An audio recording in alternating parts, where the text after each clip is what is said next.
Flip key alarm installed on Nissan NV350 Premium 2016 model. Ayan, lock. Tapos yung red button na maliit sa taas, yan, car finder. Pag di mahanap yung sasakyan, pag nakita na isang pindot, ayan, mamamatay na. Tapos unlock. Ayan. Tapos yung trunk icon sa baba, ayan, silent mode lock pag gusto mong i-lock ng walang tunog.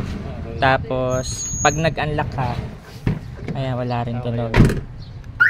Tapos yung alarm niya, sir, ay ba binasag salamin ninyo, tapos pinwersang buksan pinto, yan, mag-alarm po yan. Kahit alin pinto buksan, sir, kahit dito sa kabila. Bawa dito pa binasag salamin,